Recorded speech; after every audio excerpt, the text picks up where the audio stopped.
Alright, Revolutionary Series beers.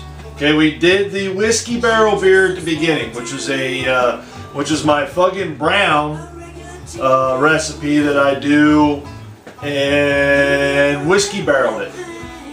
So that was split up into two different types of beers. The first one was strictly the whiskey barrel beer brown ale. The second one was I added some vanilla to it.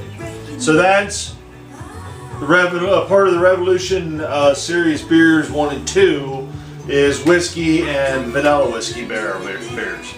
Parts 3 and 4 go like this. Parts 3 is the big IPA that we are going to call Revolutionary IPA. That's what it's going to be. And that was the last video. Bottling it. And it is down here. So then we move on to part 4 in the Revolutionary Beers series of beers. That being the Braggot. So this is going to be my version of a Braggot. Again, same beer as the IPA. Went through all the same. It was the same brew. Went into the whiskey barrel. When I pulled it out of the whiskey barrel, I took 3 gallons of the beer and I mixed it with 3 gallons of a straight honey mead that I had brewed actually back in January of this year. So beginning of January. So we are now going on close to 11 months basically. So that mead has been sitting around. Now I did 2 meads at the same time. I did a raspberry mead and I did a straight honey mead. The straight honey mead was brewed strictly to be part of a Braggot. I just didn't know what the second part of the ale part of the Braggot was going to be. So that's where I came up with that. So we have that is up here.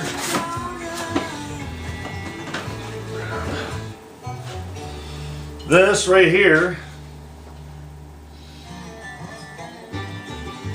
is the bottled, and that is super clean so far. Hope it stays that way. The Braggot, which is the whiskey barrel IPA mixed with a honey mead. The IPA whiskey barrel part of it is basically an imperial IPA, finished out right around 8-9%. The mead finished out at, I believe it was 14%. Now I don't know how to do the math to put those two together, but I'm going to just venture and say that this is going to be a 10 plus. We'll just say that. I didn't have any footage of me. I thought I actually had footage of the bottling of that, but I actually have bottled 14 gallons of beer total that night, and needless to say, I was sampling everything as I was going. Turned into a good night. And I missed getting any footage of the actual bottling, but we will be getting footage of when we taste that rascal. So move on from that into the raspberry mead. Going to go ahead and bottle this mead. Not going to carbonate it, just going to bottle it as is. I have to, because if you notice, it's a 3-gallon fermenter, and I'm down to here already. And that's just from tasting it over the last couple months. That mead has been sitting for, oh Lord, 6 to 8 months in this fermenter. Oh, it's proper. It's time to put it into a bottle. What do you say?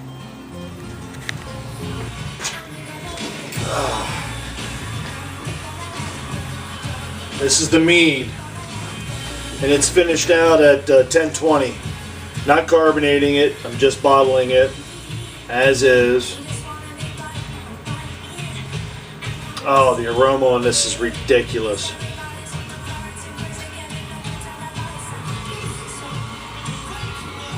Oh, that is so good.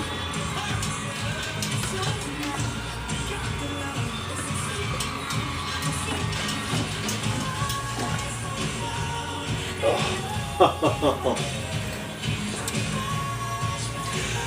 This is so good.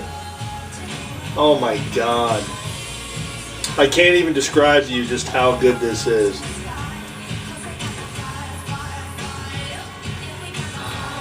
There's a warmth and flavor to this that just is ridiculous.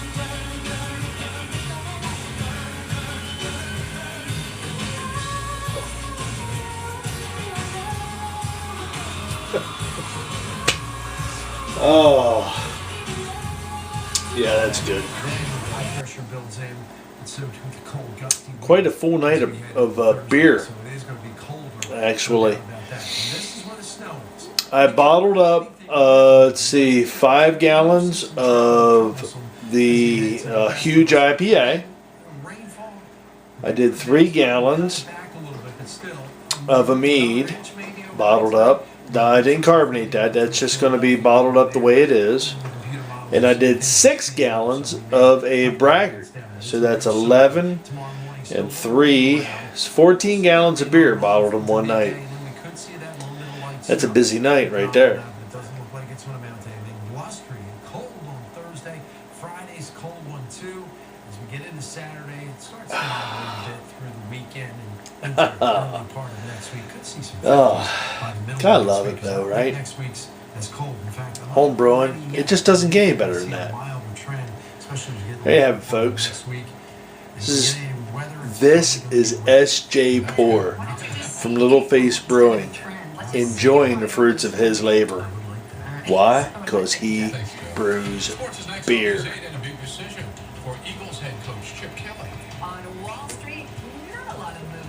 Cheers, guys and gals.